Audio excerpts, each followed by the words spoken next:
नमस्कार दोस्तों, मैं सुमन कुमार आप सभी का मेरे YouTube channel maths and reasoning में स्वागत करता हूं। तो दोस्तों, आज की इस वीडियो में हम रीजनिंग से रिलेटेड टॉप 5 क्वेश्चन के बारे में जानेंगे, जो आपकी आगामी प्रतियोगिता परीक्षा के लिए बहुत ही महत्वपूर्ण रहने वाला है। तो दोस्तों, आज की इस वीडियो में उन्हीं टॉप 5 क्वेश्चन के बारे में बात करेंगे, जो आपकी आगामी प्रतियोगिता परीक्षा के लिए महत्वपूर्ण रहने वाला है। क्योंकि दोस्तों, उस तरह के पैटर्न वाले क्वेश्चन इस वीडियो में आज हम बताएंगे, जिस तरह के पैटर्न वाले क्वेश्चन आपके आगामी प्रतियोगिता परीक्षा जैसे एसएससी, बैंकिंग, रेलवे, इन प्रतियोगिता परीक्षा में पूछे जा सकते हैं। उन्हीं क्वेश्चन के बारे में आज इस वीडियो के माध्यम से आप लोगों के साथ बताएंगे कि वो क्वेश्चन किस तरीके से आप लोग सॉल्व कर पाओगे। वो आसान तरीका आप लोगों को बताएंगे कि आप वो क्वेश्चन तुरंत सॉल्व कर लोगे, और आपको आने वाले सभी प्रतियोगिता परीक्षा में वो क्वेश्चन देखने के साथ ही आप वो क्वेश्चन बना लोगे। तो चलिए दोस्तों, देखते हैं आज का पहला क्वेश्चन कौन सा है जो आप सभी के लिए महत्वपूर्ण रहने वाला है। दोस्तों, आज का पहला क्वेश्चन, किसी कूट भाषा में फर्नीचर को रूफटीनेरू लिखा जाता है, तो उसी कूट भाषा में फाउंटेन्स को किस प्रकार लिखा जाएगा। मतलब क्या दोस्तों, जिस तरह से आपको फर्नीचर को रूफटीनेरू लिखा गया है, उसी तरह आपको फाउंटेन्स को किस तरह से लिखेंगे कि आपका दिए गए ऑप्शन में से राइट आंसर आ जाए। तो चलिए दोस्तों, आप सभी को देते हैं इस क्वेश्चन को बनाने के लिए 5 सेकेंड का टाइम।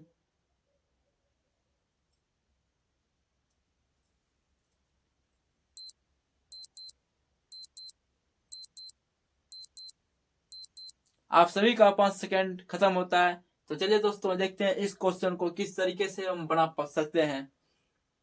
तो देखिए दोस्तों, पहले फर्नीचर को रूफटीनेरू किस तरीके से लिखा हुआ है। तो देखिए दोस्तों,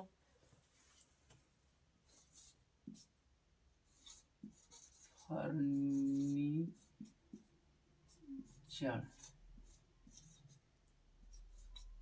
फर्नीचर लिखा हुआ है दोस्तों, उसको क्या लिखा गया, रूफटीनेरू, यानी कि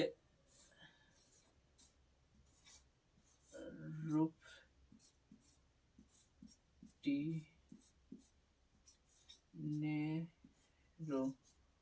तो देखिए दोस्तों, फर्नीचर को रूफटीनेरू किस तरह से लिखा हुआ है। तो देखिए दोस्तों, एफ यहाँ पे फर्स्ट लेटर पे आपको एफ किस लेटर पे दिया गया है। एफ आपको यहाँ पे दिया 3 नंबर पे। यू आपको लिखा हुआ है, आप क्या देखते हैं, यहाँ पे सेकंड पे आपको यहाँ पे क्या लिखा है, यहाँ पे सेकंड एफ दिया है। फिर आर आर आपको क्या लिखा हुआ है, थर्ड नंबर पे आपको आर को कितना नंबर दे दिया, फर्स्ट नंबर पे। तो देखिए दोस्तों, इस तरीके से तो आप लोग नहीं समझ पाइएगा। चलिए देखते हैं किस तरीके से हम आप लोगों को समझा सकते हैं कि आप लोग आसान तरीके से समझ जाए।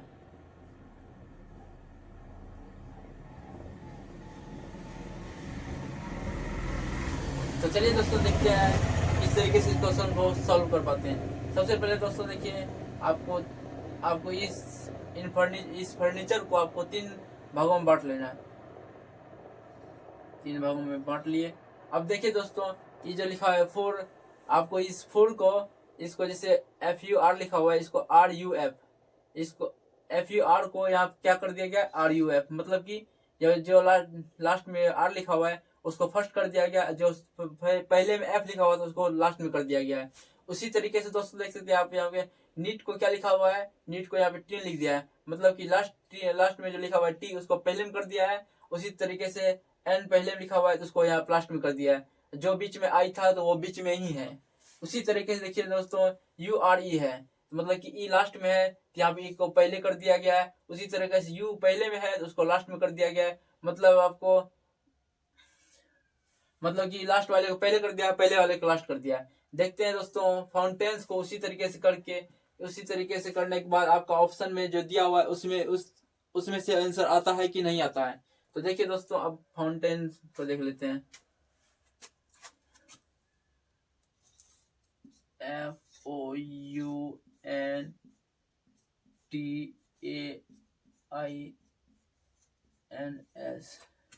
इनको भी 3 भागों में डिवाइड कर लेते हैं दोस्तों, 1 2 3। जैसे दोस्तों, इसमें से पहले लास्ट वाले को पहले कर दिया गया था, पहले वाले को लास्ट कर दिया था, उसी तरीके इसमें भी करते हैं। तो इसमें क्या लिखा हुआ है, FOU, मतलब यू लास्ट में है तो इसको आप पहले कर लीजिए। उसी तरह फिर ओ बीच में है तो आप बीच में इसको रहने दीजिए। फिर आप एफ पहले में है तो इसको फिर आप लास्ट में कर दीजिए। मतलब कि UOF हो गया। उसी तरीके NTA लिखा हुआ है तो मतलब कि ए लास्ट में है तो इसको आप ए पहले कर लीजिए, टी बीच में है तो उसको बीच में रहने दीजिए, फिर उसके बाद एन लिखा हुआ है पहले में, इसको आप लास्ट कर दीजिए। उसी तरीके से आपको INS में करना है, मतलब एस लास्ट में लिखा हुआ है तो एस को पहले ले लीजिए। उसी तरीके से देखिए दोस्तों, एन बीच में है तो बीच में रहने दीजिए। उसी तरीके से आई है पहले में तो उसको लास्ट में कर दीजिए। तो देखिए दोस्तों, UOFATNSNI कितने नंबर के ऑप्शन में है? UOFATNSNI, मतलब आपका ऑप्शन नंबर सी में दिया हुआ है दोस्तों। तो दोस्तों देख सकते हैं आपका ऑप्शन नंबर सी में दिया हुआ है UOFATNSNI, मतलब आपका ऑप्शन नंबर सी क्या हो गया? आपका option number C right answer. तो चलिए दोस्तों, आपको ये पहले नंबर का क्वेश्चन बहुत ही अच्छे से समझ में आ गया होगा। तो चलिए दोस्तों देखते हैं आज का अगला क्वेश्चन, मतलब क्वेश्चन नंबर 2। दोस्तों आज का दूसरा क्वेश्चन, उस संख्या का चयन करें जो निम्नलिखित श्रेणी में प्रश्न चिन्ह के स्थान पर आ सकती है। मतलब ये जो क्वेश्चन मार्क दिया हुआ है, आपको इस क्वेश्चन मार्क की जगह पे क्या होगा, इस ऑप्शन में दिए हुए संख्या में से वो आपको चयन करना है, मतलब कि दिए गए ऑप्शन में से। मतलब 4 है, 13 है, 27 है, 82 है, 165 है। उसके बाद क्वेश्चन मार्क है, उसी क्वेश्चन मार्क की जगह पे आपको ऑप्शन में से कौन सा राइट आंसर होगा वो आपको यहाँ पे याद करना है। तो देखते हैं दोस्तों इस क्वेश्चन को किस तरीके से बना पाते हैं। उससे पहले आप सभी को इस क्वेश्चन को बनाने के लिए 5 सेकेंड दिया जाता है। तो चलिए दोस्तों, आप सभी को 5 सेकेंड दिया जाता है इस क्वेश्चन को बनाने के लिए।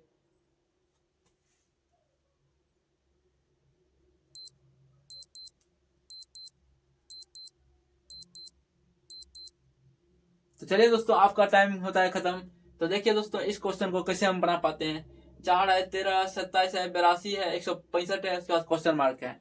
आपको इसी क्वेश्चन मार्क का वैल्यू फाइंड करना है। तो देखिए दोस्तों, 4 से 13 हुआ, फिर 13 से 27 हुआ, फिर 27 से 82 हुआ, फिर 82 से 165 हुआ। मतलब 4 से 13 हुआ, कितना हुआ? मतलब 9 बढ़ गया। फिर यहाँ 13 से 27 हुआ, कितना बढ़ गया दोस्तों? यहाँ पे कितना बढ़ गया? 14 बढ़ गया। फिर 27 से 82 हुआ, मतलब 27 से 82 बाद कितना बढ़ गया आपको? 55 बढ़ गया आपको। मतलब 9, 14, 55, मतलब कि संख्या बहुत ज्यादा हो रहा है। मतलब कि ये तो पॉसिबल नहीं है कि ये रूल आपको इस क्वेश्चन में फॉलो करेगा। तो देखते हैं कौन सा रूल इस क्वेश्चन में फॉलो करेगा। देखिए दोस्तों, 4 है, आप 4 को जब 3 से गुना कर देंगे तो 4 तिया 12 हो जाएगा। फिर 4 तिया 12 जब हो जाएगा, इसमें आप उस एक ऐड कर देंगे, मतलब 1 प्लस कर देंगे तो 13 हो जाएगा। उसी तरीके से देखिए दोस्तों, 13 को 27 के 13 से को हम जब 2 से गुना कर देंगे तो कितना हो जाएगा? 26।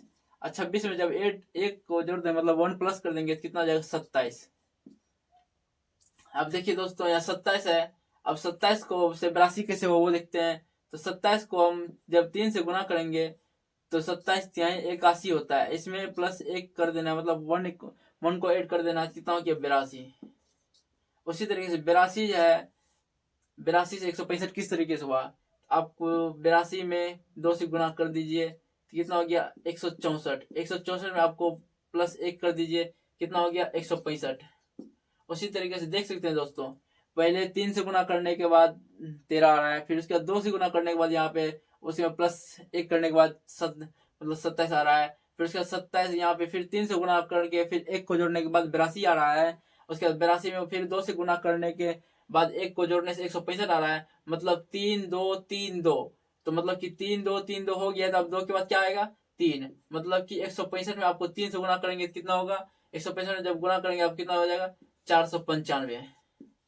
495 जब एक मतलब 1 ऐड करेंगे तो क्या हो जाएगा आपका? 496। मतलब आपका कौन सा ऑप्शन में 496 है? तो ऑप्शन नंबर आपका ए में 496 है। तो मतलब आपका राइट आंसर कौन सा हो गया? 496, option number A right answer. तो उम्मीद करते हैं दोस्तों कि आपको ये क्वेश्चन बहुत ही अच्छे से समझ में आया होगा।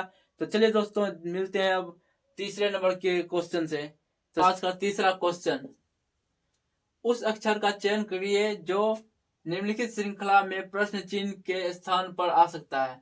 मतलब क्या दोस्तों, निम्नलिखित श्रृंखला में, मतलब ये श्रृंखला जो दिया हुआ है, इस श्रृंखला में प्रश्न चिन्ह पे जो आएगा, मतलब क्वेश्चन मार्क की जगह पे जो आ सकता है, वो इस ऑप्शन में से कौन सा मतलब कि वो लेटर है जो आपको इस क्वेश्चन मार्क की जगह पे आ सकता है। तो देखते हैं दोस्तों, आप सभी को मिलता है 5 सेकेंड टाइम, देखते हैं कौन बना पाते हैं।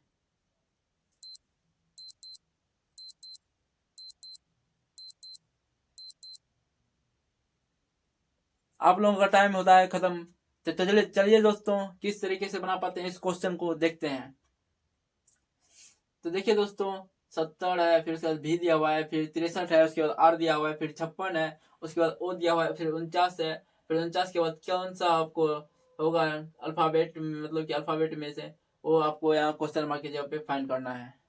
तो देखिए दोस्तों, सबसे पहले देखेंगे 70 से 63, फिर 63 से 56, और फिर 56 से 49।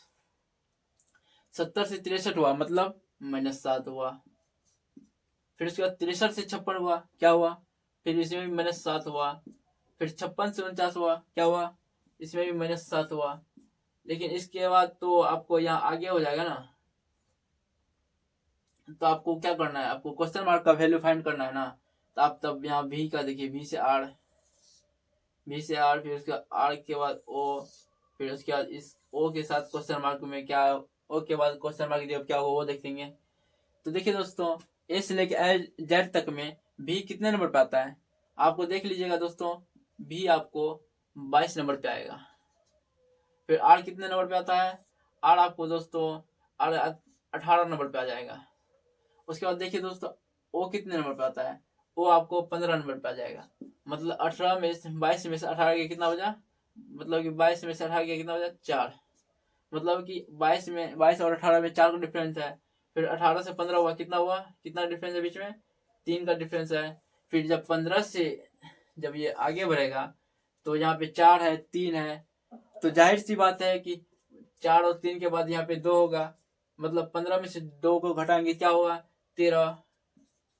और 13 मतलब एबीसीडी में 13 किस लेटर को कहा जाता है, मतलब कि 13 नंबर पे कौन सा लेटर आता है। तो 13 नंबर पे आपका क्या हो जाएगा, एम। मतलब ए से लेके जेड तक में 13 नंबर पे ही एम आता है। मतलब कि आपका राइट आंसर क्या हो गया, बी, जो कि आपका एम है। तो उम्मीद करते हैं दोस्तों इस क्वेश्चन को आप अच्छी तरीके से समझ पाए होंगे। तो चलिए दोस्तों, देखते हैं आज का अगला क्वेश्चन, मतलब क्वेश्चन नंबर 4। तो देखिए दोस्तों, आज का चौथा क्वेश्चन, यदि z बराबर 26 और एक्ट बराबर 24 हो, तो बैट इनमें से किसके बराबर होगा। मतलब ये जो ऑप्शन आपको दिया हुआ है, इनमें से बैट बैट के बराबर मतलब कौन होगा, मतलब कौन सा संख्या होगा। तो देखिए दोस्तों, इस क्वेश्चन को किस तरीके से हम सॉल्व कर पाएंगे। तो सबसे पहले दोस्तों, आप लोगों को देते हैं 5 सेकेंड टाइम, देखते हैं आप लोगों में से कौन बना पाते हैं ये।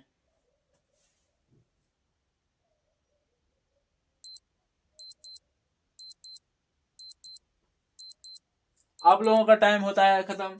तो देखिए दोस्तों, किस तरीके से इस क्वेश्चन को हम सॉल्व कर पाते हैं। जेड को क्या लिखा गया, 26, एक्ट को क्या लिखा गया, 24, अब बैट को क्या लिखा जाएगा। तो देखिए दोस्तों, ए से लेके जेड तक में जेड कितने नंबर पर आता है, 26 नंबर पे, तो इसका 26 लिख दिया गया है। एक्ट बराबर 24 जो लिखा हुआ है, ACT, एक्ट बराबर 24। तो आपको ए कितने नंबर पे आ जाता है, ए से लेके जेड तक में, तो ये आपको पहले ही नंबर पे आ जाता है। उसी तरह से सी कितने नंबर आ जाता है, ए से लेके जेड तक में, तो सी आपको 3 नंबर में आ जाता है। और टी जो है वो आपको कितने नंबर पे आता है, ए से लेके जेड तक में, तो आज दोस्तों टी आपको 20 नंबर पे आ जाएगा। मतलब एक एक पे आता है, सी 3 पे आता है, और टी 20 पे आता है। क्या क्या है दोस्तों, इस सब को आपस में जोड़ दिया गया है। मतलब 20 जोड़ 3 23, 23 जोड़ 1 मतलब 24। मतलब इन संख्याओं को कितने नंबर पर वो आते हैं, उन संख्याओं को आपस में जोड़ करके वो लिख दिया गया है। उसी तरीके से देखते हैं बैट को लिख के, कि जैसे उस तरीके से हम बैट को लिखेंगे तो आपका ऑप्शन में आता है कि नहीं आता है। तो देखिए दोस्तों, BAT, बैट, मतलब बी कितने नंबर पे आता है ऐसे लेके जेड तक में, तो बी आपको दूसरे नंबर पे आता है। उसी उसके बाद ए कितने नंबर पे आ जाता है आपको, ए आपको 1 नंबर पे आता है। और टी कितने नंबर पे आ जाता है, तो इस लेके जाते में टी आप देखिए कि एक टी में 20 नंबर आ जाता है, टी का स्थान ही 20 है। तो देखिए दोस्तों 20, इन संख्याओं को आपस में हम जोड़ लेते हैं, तो 20 जोड़ 1 21, 21 2 कितना होता है 23। मतलब आपका 23 राइट आंसर किया। मतलब क्या, आपका option number B 23 right answer. तो उम्मीद करते हैं दोस्तों आप इस क्वेश्चन को बहुत ही आसान तरीके से समझ पाए होंगे। तो चलिए दोस्तों देखते हैं आज का 5वां क्वेश्चन। देखिए दोस्तों आज का 5वां क्वेश्चन जो कि आप सभी के लिए बहुत ही महत्वपूर्ण रहने वाला है, क्योंकि दोस्तों ये 5 नंबर का जो क्वेश्चन है ये एनटीपीसी के एग्जाम में बहुत बार पूछा गया है। मतलब कि इसी तरीके का क्वेश्चन एनटीपीसी के एग्जाम में अधिकतर बार पूछा जा चुका है। ये एनटीपीसी के 2021 में पूछे गए, मतलब पिछले 2021 में पूछे गए मतलब प्रश्न है। तो चलिए दोस्तों देखते हैं इस क्वेश्चन को किस तरीके से सॉल्व कर पाए और आपको किस तरीके से समझा पाए वो जानते हैं। लेकिन उससे पहले आप लोगों को 5 सेकंड दिया जाता है इस क्वेश्चन को सॉल्व करने के लिए, कि इसमें से आपको कौन सा ऑप्शन राइट होगा।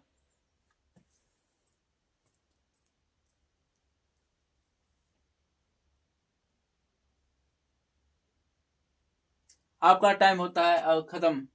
तो देखिए दोस्तों ये 5 नंबर के क्वेश्चन में क्या कहा गया है। उस वेन आरेख का चयन करें जो दिए गए वर्गों के बीच संबंध को सर्वोत्तम ढंग से निरूपित करता है। मतलब महिला दिया हुआ है, विवाहित महिला दिया हुआ है, अब महिला चिकित्सक दिया हुआ है। मतलब इन वर्गों में से वो सर्वोत्तम ढंग से इस वर्गों को किस तरह से निरूपित करें कि आपका ऑप्शन जो दिया हुआ है इस ऑप्शन में से आपका राइट आंसर आ जाए। तो देखिए दोस्तों विवाह महिला है, विवाहित महिला है, महिला चिकित्सक है। मतलब इसमें से महिला वर्ड आपको कॉमन हो गया। तो पहले देखिए दोस्तों महिला का सर्कल बना लीजिए। महिला का सर्कल बन गया।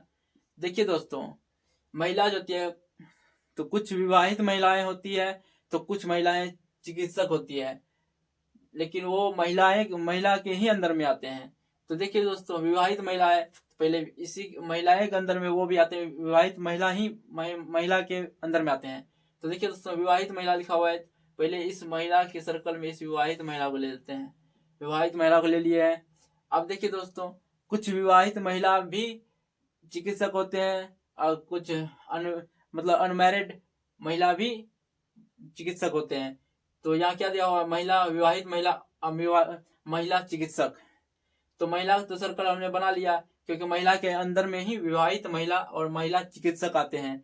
तो देखिए दोस्तों उसके अंदर में विवाहित महिला तो हमने दे दिया है। अब मतलब कुछ विवाहित महिला भी ना चिकित्सक होती हैं, तो इसीलिए कुछ विवाहित महिला भी चिकित्सक होती है। मतलब महिला के अंदर में विवाहित महिला है, अब उसके बाद महिला चिकित्सक। कुछ विवाहित महिलाएं चिकित्सक होते हैं, तो कुछ महिलाएं चिकित्सक विवाहित महिला होते हैं। तो मतलब कि इस तरह का वे नागरिक किस ऑप्शन में आपका दिया हुआ है, मतलब आपका ऑप्शन नंबर सी, मतलब आपका ऑप्शन नंबर सी आपका इस क्वेश्चन के आधार पर ऑप्शन नंबर सी आपका राइट आंसर हो गया। तो दोस्तों इस क्वेश्चन में आपको उतना समझ नहीं पाए होंगे, इसलिए आपको इसी क्वेश्चन के आधार पे एक और क्वेश्चन अभी इसी क्वेश्चन में आपको ऐड कर रहे हैं। तो देखिए दोस्तों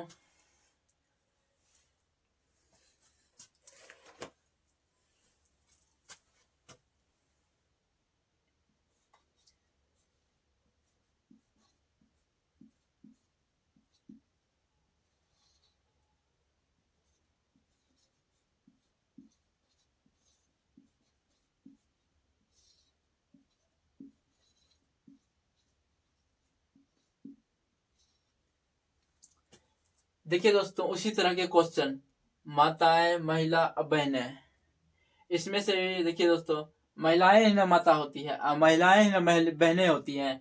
तो सबसे पहले आपको महिला का सर्कल बना लेना है। महिला का सर्कल बना लिए।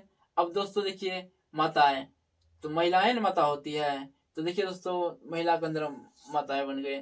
फिर कुछ माताएं बहनें भी होती है, और कुछ बहनें माताएं भी हो सकती है।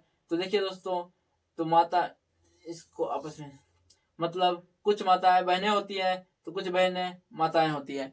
मतलब कि आपका इस तरह का वेन आरेख, मतलब कि जिस तरह का वेन आरेख इस क्वेश्चन में बना उसी तरह का वेन आरेख इस वाले क्वेश्चन में भी बन रहा है। मतलब आपका ऑप्शन नंबर सी राइट हो गया, और इसका भी जो ये सर्कल बना ये राइट है। तो उम्मीद करते हैं दोस्तों कि आप इस क्वेश्चन को अच्छी तरीके से समझ पाए होंगे। तो दोस्तों आज के लिए आपके लिए अगला क्वेश्चन जो आपको उसका आंसर कमेंट में देना है, वो क्वेश्चन आपको, चलिए दोस्तों देखते हैं वो क्वेश्चन क्या है। देखिए छठा नंबर क्वेश्चन, इस क्वेश्चन का आपको आंसर कमेंट में देना है। तो देखिए दोस्तों हमारे द्वारा बताए गए टॉप 5 क्वेश्चन आपको बहुत ही ज़्यादा पसंद आए होंगे। तो दोस्तों हमारे द्वारा बताए गए टॉप 5 क्वेश्चन यदि आपको बहुत ज़्यादा पसंद आए हैं तो हमारे YouTube channel maths and reasoning को सब्सक्राइब करें और लाइक कमेंट करें, जिससे कि आपका सपोर्ट हमें मिलते रहे और हम इसी तरह के से वीडियो बनाते रहें।